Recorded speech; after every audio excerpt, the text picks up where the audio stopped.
Orient bell tiles studio से आप देख रहे हैं एबीपी न्यूज।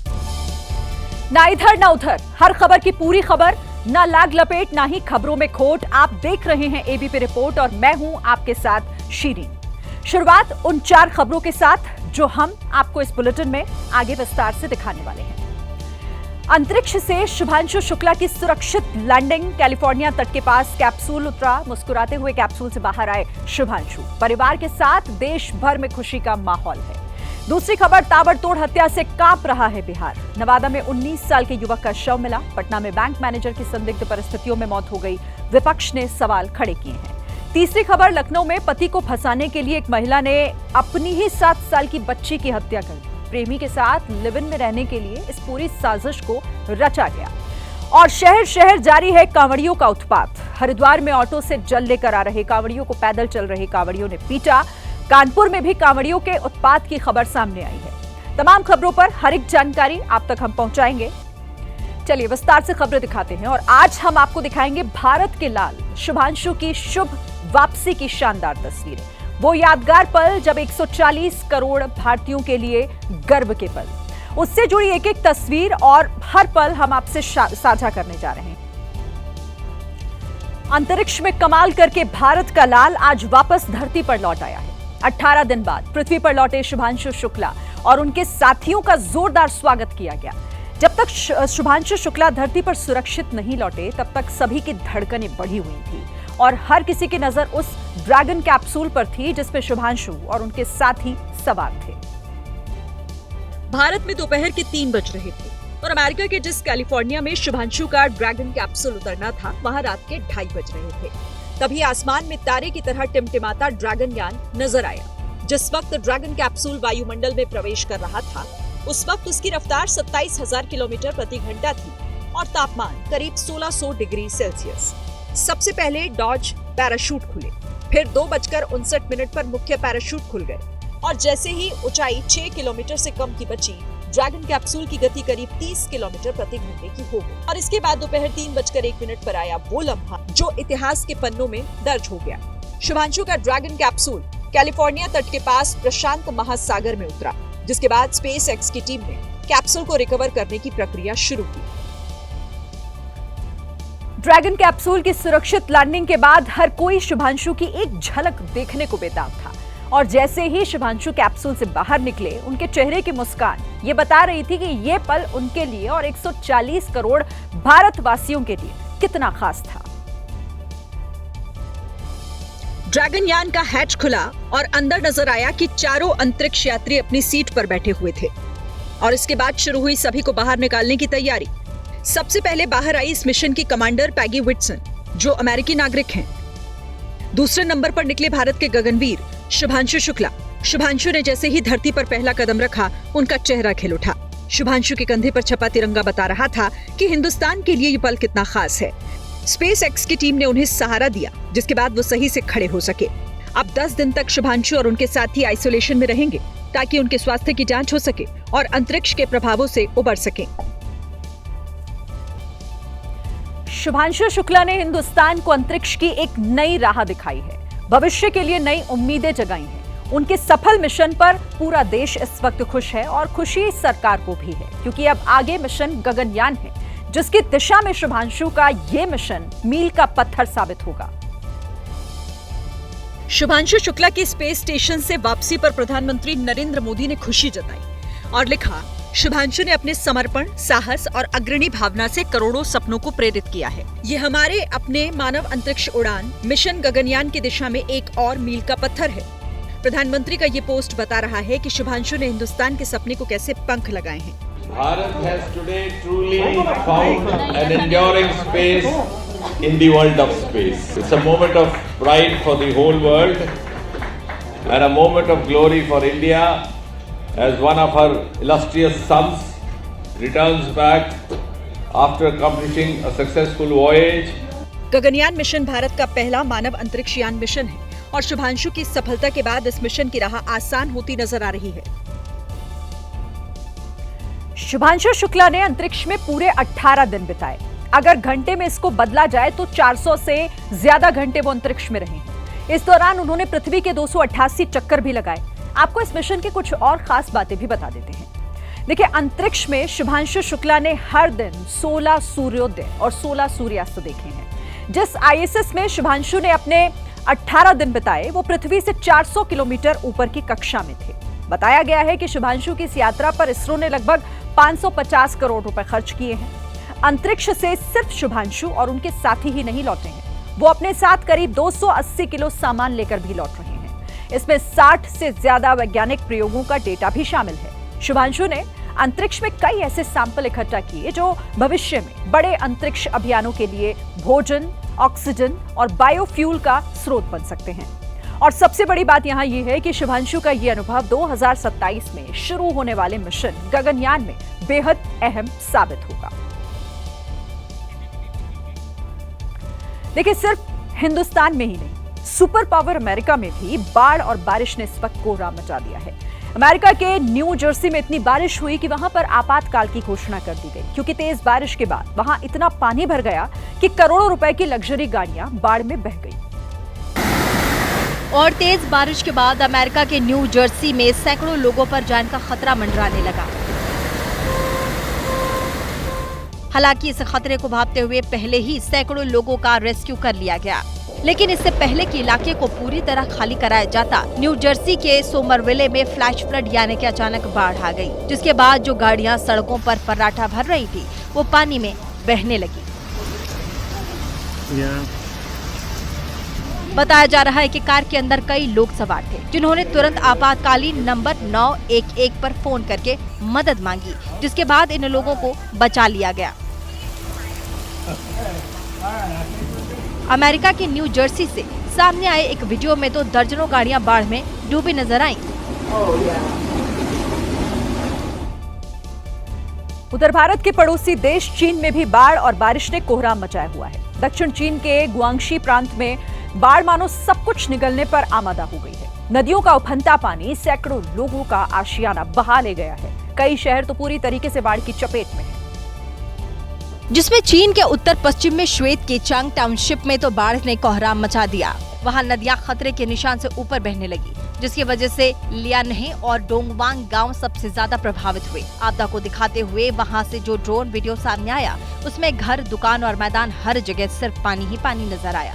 कुछ हिस्सों में जल स्तर 15 मीटर से ज्यादा पहुंच गया, जिसकी वजह से कई घर एक मंजिल से ज्यादा बाढ़ में डूब गए। ड्रोन वीडियो में राहत बचाव कार्य में लगी रेस्क्यू टीमों को भी दिखाया गया, जो बाढ़ में फंसे लोगों को सुरक्षित ठिकानों में पहुंचा रही थी। बताया गया कि अब तक 71 परिवारों के 203 लोगों का रेस्क्यू किया जा चुका है, लेकिन सैकड़ों लोग अभी भी बाढ़ में फंसे हुए हैं। उधर हिमाचल प्रदेश में लगातार हो रही बारिश की वजह से पहाड़ खिसकने का खतरा भी बढ़ रहा है और लगातार ऐसी घटनाएं हो भी रही हैं। शिमला के रामनगर में भयंकर लैंडस्लाइड हुआ और यहां पहाड़ से एक बड़ा पत्थर आकर सीधे कार के ऊपर गिरा, और पत्थर इतना बड़ा था कि कार कचूमर बन गई। पत्थर सीधे आकर कार की ड्राइविंग सीट पर गिरा, जिसकी वजह से कार का शीशा चकनाचूर हो गया। यह पत्थर कार पर ऐसे फंसा कि इसे हटाने में कार मालिक के पसीने छूट गए। हालांकि 4 से 5 लोगों की मदद से पत्थर को काट के हटा दिया गया। वो तो गनीमत रही कि कार पर कोई सवार नहीं था। कार मालिक ने कार को सड़क किनारे पार्क किया था, लेकिन जब कार मालिक लौटा तो कार पूरी तरह से क्षतिग्रस्त हो चुकी थी। शाम मैंने 6:30 बजे के बाद गाड़ी जो है यहाँ पे पार्क की थी, और सुबह मुझे जो है अभी ऑफिस से आने से पहले मतलब 5 मिनट पहले कॉल आया कि आपकी गाड़ी जो है ऐसे ऐसे पत्थर गिर गए हैं। वो तो गनीमत रही कि जब लैंडस्लाइड हुआ तब कार पर कोई नहीं था, नहीं तो जानमाल का बड़ा नुकसान हो सकता था। यूपी के वाराणसी में गंगा नदी का जलस्तर काफी तेजी से बढ़ रहा है। बताया जा रहा है कि गंगा नदी के जलस्तर में 4 सेंटीमीटर प्रति घंटे की रफ्तार से बढ़ोतरी हो रही है, जिसके बाद बाढ़ का खतरा यहां बढ़ गया है। वाराणसी में बाढ़ ने भयंकर तबाही तो नहीं मचाई, लेकिन गंगा का जलस्तर बढ़ने से वाराणसी का प्रसिद्ध नमो घाट पानी में डूब गया है। जो यहाँ की खूबसूरत आकृति सूर्य नमस्कार की है, वो भी आप देख रहे होंगे कि गंगा में समाहित होते हुए नजर आ रहा है। अनुमान है कि अगर गंगा का जलस्तर इसी रफ्तार से बढ़ा तो अगले 48 घंटे के भीतर यहाँ बाढ़ जैसे हालात हो सकते हैं। इधर बिहार में भी जोरदार बारिश हो रही है। ये तस्वीरें हम आपको बिहार के सुपौल की दिखाने जा रहे हैं, जहां पर आरजेडी नेता तेजस्वी यादव की रैली होनी थी, लेकिन तेजस्वी यादव के पहुंचने से पहले यहां पर इतनी जोरदार बारिश हो गई कि पंडाल में बैठे तेजस्वी यादव के समर्थक और आरजेडी कार्यकर्ता बारिश में भीगने लगे। इसके बाद बारिश से बचने के लिए इन लोगों ने वहां रखी कुर्सियों का सहारा ले लिया और कुर्सी को अपने सिर पर रखकर ये लोग बारिश से बचने की कोशिश करते हुए दिखाई दी। ये देखिए तस्वीर, सुपौल की तस्वीरें हैं जहां पर ये सभी जुटे थे तेजस्वी यादव की रैली में शामिल होने के लिए, लेकिन उससे पहले ही कितनी जोरदार यहां बारिश हुई।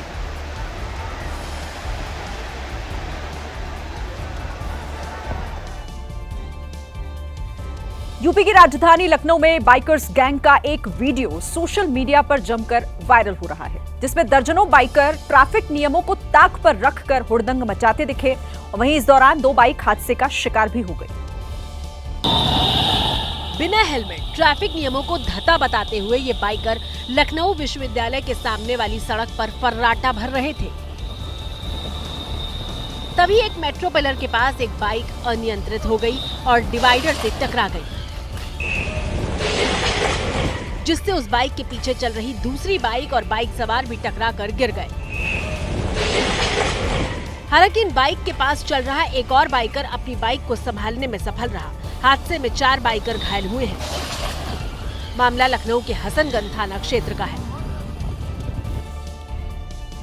हरिद्वार में कांवड़ियों की गुंडागर्दी की एक और हैरान करने वाली तस्वीर सामने आई है। यहां कुछ कांवड़ियों ने दूसरे कांवड़ियों की इसीलिए पिटाई कर दी क्योंकि वो ऑटो से जल लेकर वापस लौट रहे थे।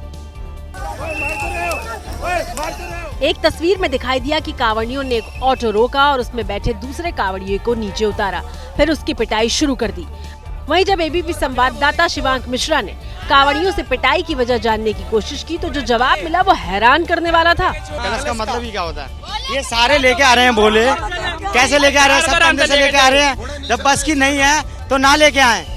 अभी हमारे सहयोगी शिवांक इन कांवड़ियों से बात कर ही रहे थे कि सड़क पर उनकी गुंडागर्दी की एक और तस्वीर नजर आई। वहीं जब एबीपी संवाददाता शिवांक मिश्रा करीब पहुंचे तो वहां हुड़दंग मचा रहे कांवड़िये 2 कांवड़ियों को उठक बैठक लगाते दिखाई दिए। आरोप है कि उठक बैठक लगा रहे कांवड़िये भी ऑटो से जल लेकर जा रहे थे। भाई देखो, किसी की बस की ना हो तो भाई कलश ना उठाए, कोई सी भी कावड़ ना उठाए। अगर दम नहीं तो जल लेके मत जाओ यहाँ से। वहीं एक तस्वीर में कुछ कांवड़िये सड़क से गुजर रही गाड़ियों में तोड़फोड़ करते हुए दिखाई दिए। हैरानी की बात यह कि सब कुछ बीच सड़क पर हो रहा था, लेकिन मौके पर एक भी पुलिसकर्मी नहीं पहुंचा। बिहार में अपराध की बहार है और हर दिन किसी न किसी शहर में मर्डर की वारदात हो रही है। अब बिहार का नवादा मर्डर की एक खौफनाक वारदात से दहल गया, क्योंकि नवादा में 19 साल के एक युवक की हत्या कर दी गई और फिर उसके शव को सुनसान इलाके में फेंक दिया गया। और मृतक की पहचान ढीवरी गांव निवासी नीतीश कुमार के रूप में हुई है। परिजनों के मुताबिक नीतीश 12 जुलाई को घर से निकला था, लेकिन फिर कभी नहीं लौटा। परिवार के लोगों ने थाने में लिखित शिकायत दी थी और 4 दिनों बाद अब उसका शव बरामद कर लिया गया है। बड़ी बात यह है कि हत्या करने के बाद अपराधियों ने नीतीश के शरीर पर केमिकल डाला और केमिकल डालकर शव जलाने की कोशिश की। हत्यारे शव को इसलिए जला देना चाहते थे ताकि शव की शिनाख्त न हो सके, लेकिन पुलिस ने शव की शिनाख्त कर ली और अपराधियों का पता लगाने में जुट गई।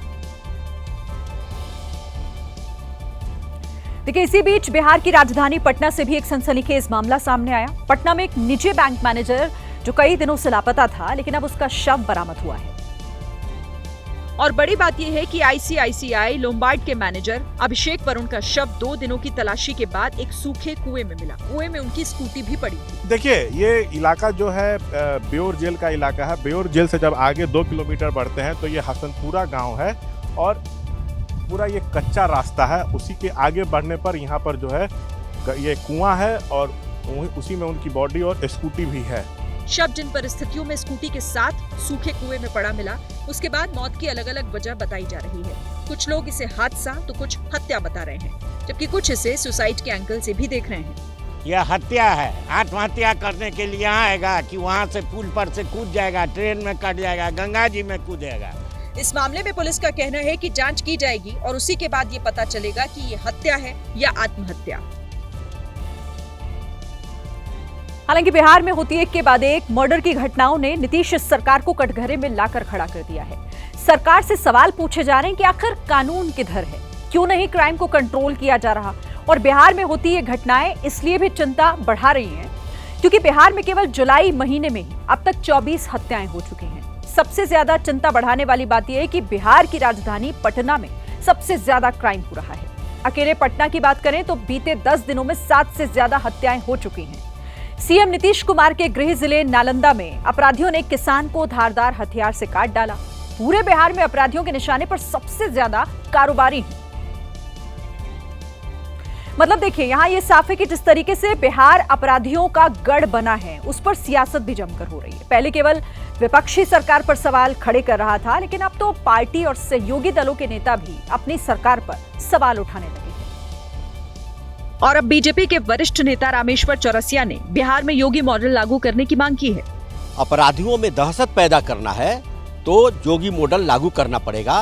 विपक्ष भी लगातार सरकार पर हमलावर है। कांग्रेस ने नीतीश सरकार और बीजेपी पर निशाना साधते हुए कहा कि ये लोग दिन भर सुशासन की बात करते हैं, लेकिन बिहार में कौन सा राज चल रहा है ये वही बताएं। अपराधी बेखौफ होकर काम कर रहे हैं। बिहार में दिन दहाड़े गोलियां ऐसे चल रही हैं जैसे ओटीटी प्लेटफॉर्म पर आप कोई पिक्चर देख रहे हो।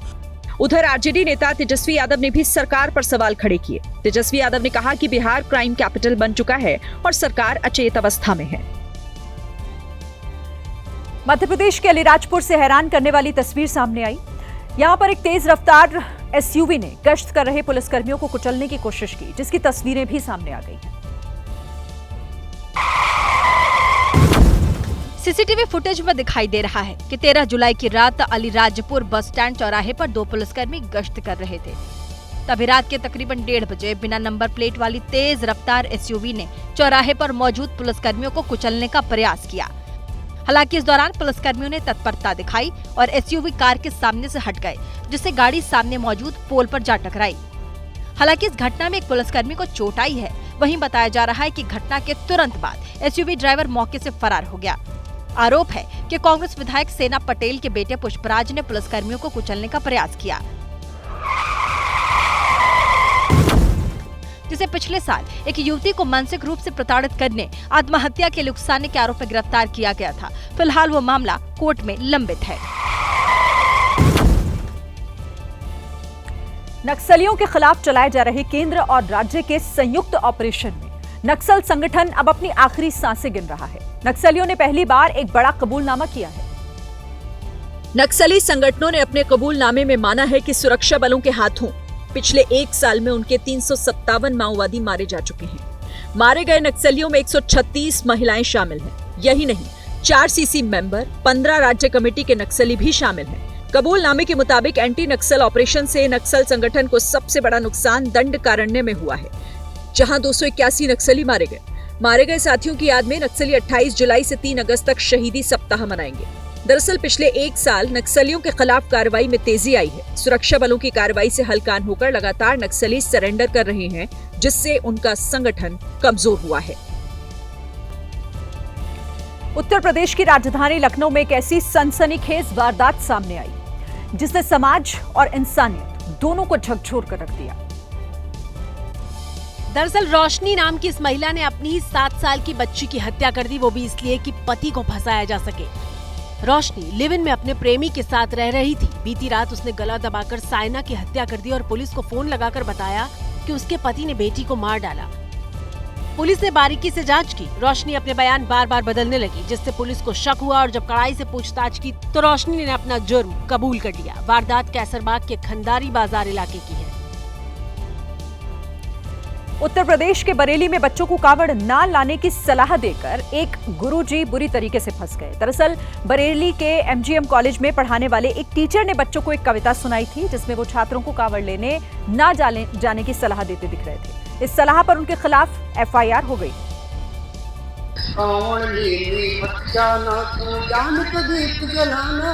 और कविता की पंक्ति थी कि ज्ञान का दीप जलाना, तुम कावड़ लेने मत जाना।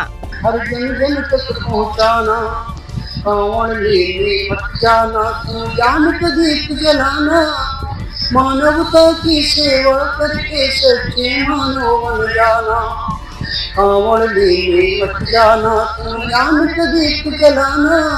कविता सुनाने वाले इस टीचर का नाम रजनीश गंगवार है। ये बरेली के बहेड़ी में स्थित एमजीएम इंटर कॉलेज में शिक्षक है। आरोप है कि इन्होंने प्रार्थना सभा के दौरान ये विवादित कविता सुनाई और कांवड़ यात्रा पर विवादित टिप्पणी की। हालांकि टीचर का कहना है कि वो छात्रों को स्वतंत्र और जिम्मेदार नागरिक बनाने के लिए प्रेरित कर रहे थे।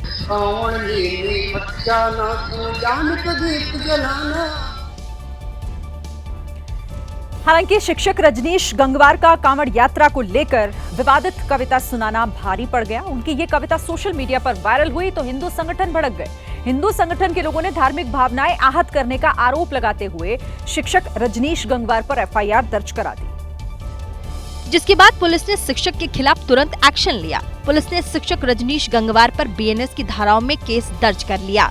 इस संबंध में आज थाना बहेड़ी पर तहरीर प्राप्त हुई है। प्राप्त तहरीर के आधार पर तत्काल बीएनएस की आवश्यक धाराओं में अभियोग दर्ज किया गया है और आवश्यक विधिक कार्रवाई की जा रही है। हिंदू संगठनों का कहना है कि खुद सीएम योगी आदित्यनाथ कांवड़ियों पर पुष्प वर्षा करते हैं, जबकि दूसरी ओर रजनीश गंगवार कांवड़ को लेकर भड़काऊ और विवादित कविता गाकर माहौल खराब करने की कोशिश कर रहे हैं।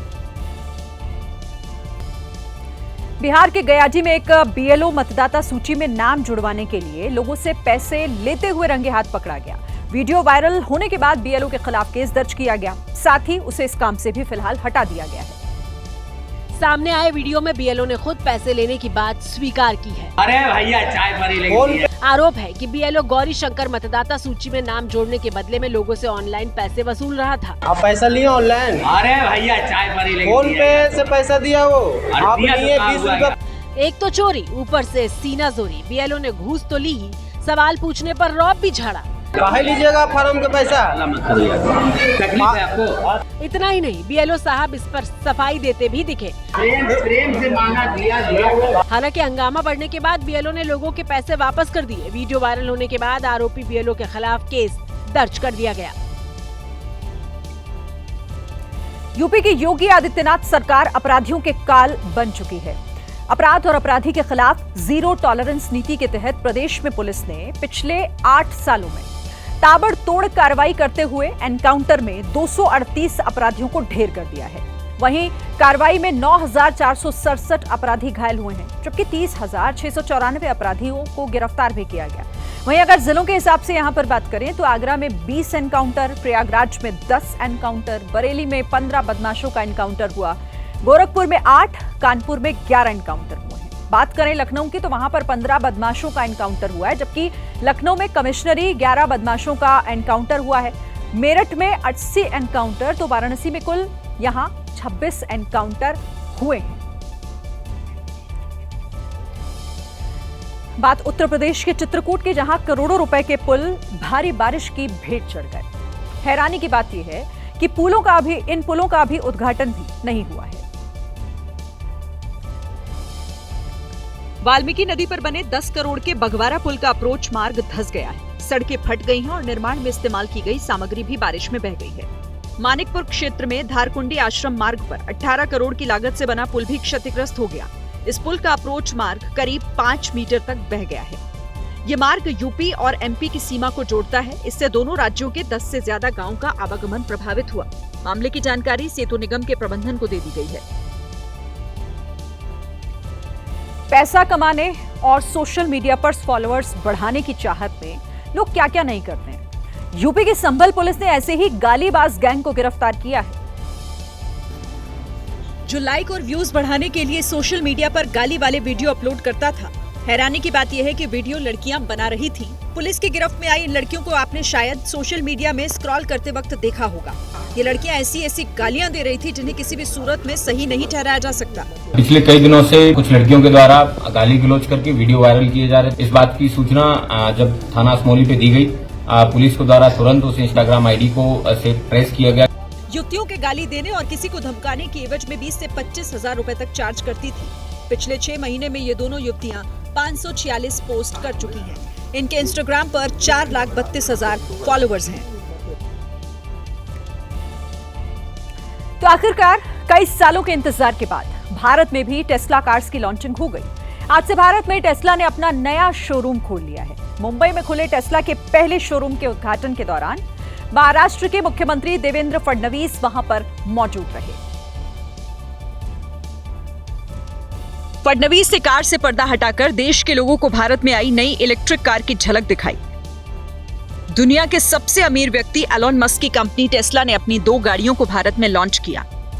यहाँ टेस्ला की 2 नई गाड़ियों को रखा गया है और आप देखेंगे कि लोगों में बहुत ज़्यादा एक्साइटमेंट जो है वो देखने मिल रहा है। बीकेसी में एक्सपीरियंस जो सेंटर है उसका उद्घाटन किया गया है। शोरूम के उद्घाटन में पहुंचे फडणवीस ने टेस्ला को भविष्य की कार बताया। पहले शोरूम के लिए मुंबई को चुनने के उनके फैसले की तारीफ की। Tesla has arrived in the right city, in the right state. That is the state of Maharashtra and the city of Mumbai, which is the entrepreneur capital of India. देश में टेस्ला कार लेने वाले लोग आज से अपना order दे सकते हैं। अक्टूबर महीने के बाद से डिलीवरी शुरू की जाएगी। देखिए, मुंबई में टेस्ला ने जिन 2 गाड़ियों को देश के सामने लाया, उनका एक्सपीरियंस जानने के लिए एबीपी न्यूज की टीम भी वहां पर मौजूद थी। अभी के लिए टेस्ला ने लाल और सफेद रंग की टेस्ला मॉडल वाई कार को भारत में लॉन्च किया है। ये दोनों कार्स पहली बार भारत के आम लोगों के देखने के लिए उपलब्ध है। इलेक्ट्रिक कार्स की दुनिया में क्रांति लाने वाली टेस्ला अंदर से कैसे दिखती है, ये हमने भी जाना। ये टेस्ला की मॉडल वाई कार है और इस कार के अंदर आपको ले चलते हैं और बताते हैं कि क्या कुछ एक्सपीरियंस हमको इसमें मिल पा रहा है। तो ये गाड़ी जैसे ही खुलती है, आपको बहुत ही बेहतरीन इंटीरियर सबसे पहले देखने मिलता है। भविष्य की दुनिया को ध्यान में रखकर मैन्युफैक्चरिंग करने का दावा करने वाली टेस्ला के कुछ फीचर्स भी हमने देखे। गाड़ी की इन्फॉर्मेशन यहाँ पर मिल जाएगी कि आपकी गाड़ी लॉक है नहीं है, और इस गाड़ी का जिक्र मैं कर रही हूँ कि पीछे की जो डोर्स ओपन है, पीछे जो डिक्की है, इसको शिफ्ट करके आप स्पेस कर सकते हैं। तो टेस्ला के शोरूम में उसके चार्जिंग स्टेशन की भी झलक दिखी।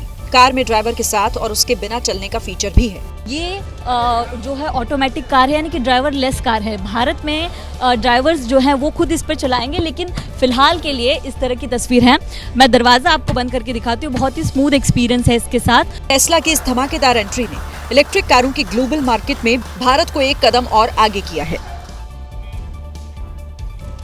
फिलहाल टेस्ला कार का शोरूम सिर्फ मुंबई में खोला गया है। कंपनी ने अभी के लिए मॉडल वाई की बुकिंग शुरू कर दी है। इस मॉडल के भी 2 वेरिएंट भारत में लॉन्च किए गए हैं। इनकी शुरुआती कीमत 60 से 68 लाख रुपए तक की होगी। एक बार चार्ज होने पर ये गाड़ियां 666 किलोमीटर तक चल सकती हैं। देश में बिकने वाली टेस्ला कारें फिलहाल चीन के शंघाई से लाई जा रही हैं। इस वजह से भी कीमतें ज्यादा हैं। भारत सरकार चीन से आने वाली टेस्ला की गाड़ियों में 70% का टैक्स लगा रही है। उसकी वजह से भी इसके रेट इतने बढ़े हुए हैं। हालांकि भविष्य में टेस्ला की गाड़ियों को भारत में बनाने का प्लान भी है। ऐसा होने से उनकी गाड़ियां और सस्ती हो जाएंगी। कहा जा रहा है कि फिलहाल मुंबई के बाद अगला स्टोर दिल्ली में खुलेगा। इसके बाद गुरुग्राम जैसे शहरों में भी स्टोर खुल सकते हैं। और इसी के साथ ये थी आज की एबीपी रिपोर्ट। कल भी जारी रहेगी खबरों की खोज। तब तक के लिए आप देखते रहिए एबीपी न्यूज। नमस्कार।